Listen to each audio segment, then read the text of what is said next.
अति धन्यवाद देवियों। पूज्यपाद स्वामी जी महाराज ने आज उपदेश मंजरी के अंतर्गत दो प्रसंग लिए हैं, सेवक एवं सूरमा। सेवक ही सूरमा है साधक जनों। सेवक बनना कोई इतनी आसान बात नहीं। सेवक ही सूरमा है जो सेवक बन गया। हमारी मुख्य पहचान तो साधक जनों यही है, हम परमात्मा के सेवक हैं, अपने गुरुजनों के सेवक हैं। ये पहचान कभी न भूलिएगा। परमेश्वर की कृपा है कि हम परमात्मा के सेवक हैं या अपने गुरुजनों के सेवक हैं। बहुत महत्वपूर्ण बात होगी ना कि आप सेवक राम के हैं या रावण के। कितना अंतर होगा दोनों में। आप सेवक किसी संत के हैं या स्मगलर के, पापी के, कितना अंतर होगा। परमात्मा की कितनी मेहर है हम पर। हम परमात्मा के सेवक हैं या फिर अपने गुरुजनों के सेवक हैं। उत्तम सेवक राम के स्वामी जी महाराज ने कहा, कौन है उत्तम सेवक? जो राम जी का सेवक है। सबसे बड़ा सेवक है जो राम जी का सेवक है, जो गुरुजनों का सेवक है। अतएव साधक जनों, हमारी पहचान हुई सेवक, साधक या भक्त, एक ही बात है। अपनी इस पहचान को कभी नहीं भूलना। हनुमान जी कहाँ अपने आप को हनुमान जी कहते हैं? मैं रामदूत हूं। अपनी पहचान। सो हमारी पहचान सेवक, भक्त या साधक।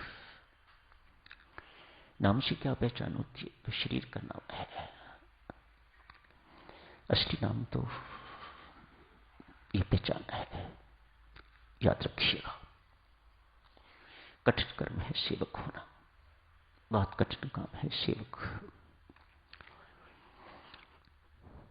हम सब श्रम शर्म जिस चीज को भी अवसर मिलता है सेवा का, सेवा करते हैं। घर में करें ना करें, लेकिन यहां तो करते हैं। यहां करने वाले ये जरूरी नहीं कि घर में भी सेवा करते हो, लेकिन यहां करते हैं, अच्छी बात है। शुरुआत तो है। यहां की सेवकाई का अर्थ यह है कि वे व्यक्ति सिर्फ यही का सेवक नहीं रहता, सबका सेवक हो जाता है। ये स्वभाव है। यदि व्यक्ति सिर्फ यहीं का सेवक रहता है तो दिखावा, और यदि सबका सेवक हो जाता है तो वह स्वभाव है। करुणा जैसा गुण, दया जैसा गुण, सेवा जैसा गुण तो किसी विशेष व्यक्तियों के लिए नहीं होता, तो स्वभाव हो जाता है। जो सेवक होगा वो फिर सबका ही सेवक होगा। जो सेवा करे वह सेवक, जिसकी सेवा की जाती है वह स्वामी। यही बात है ना। तो हमारे स्वामी परमात्मा, या ये हमारे स्वामी, इनकी हम सब नौकरी करते हैं। नौकर बहुत अच्छा शब्द है साधक जनों। ये सेवक में तो फिर कहीं अभिमान की बात आ जाती है, कोई बड़प्पन की बात आ जाती है। ये नौकर बड़ा अच्छा शब्द। अपनी पहचान नौकर। अब नौकर किसके? बड़ी सरकार के। सो ये पहचान सदा याद रखने योग्य।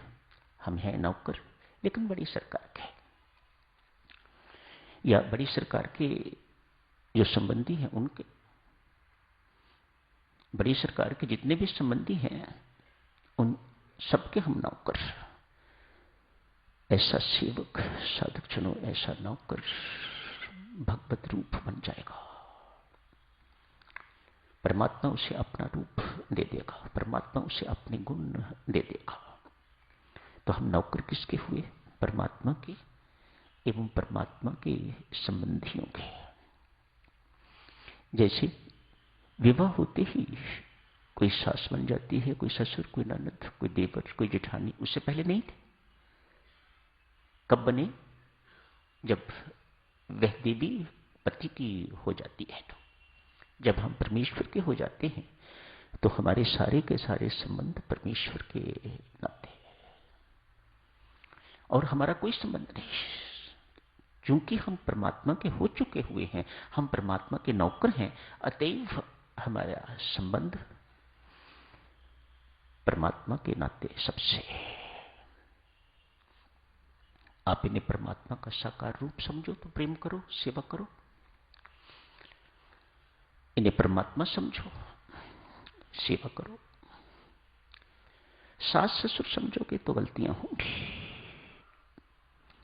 वास्तविकता समझोगे तो फिर गलतियों की कोई गुंजाइश नहीं। सत्य समझोगे तो गलतियों की गुंजाइश नहीं। बहू के साथ व्यवहार की में गलतियां हो सकती हैं, लेकिन परमात्मा के रूप देवी देख के गलती होने की संभावना नहीं। हम सब सेवक बैठे हुए हैं, नौकर बैठे हुए हैं। दो शब्द आए, सेवक एवं स्वामी। टटोलना चाहिए देवियों सज्जनों अपने भीतर। हमारे अंदर सेवक भावना ज्यादा है या स्वामी भावना ज्यादा है? एक में दो भी हो सकती हैं, प्राय होती हैं, प्राय यही होती हैं। सेवक भावना तो घटती घटती घट जाती है, स्वामी भावना बढ़ती बढ़ती बढ़ जाती है। जब हम चाहते हैं, एक सफाई करने वाला व्यक्ति ये चाहता है कि मेरी चले, जो मैं कहूं वही हो सब कुछ।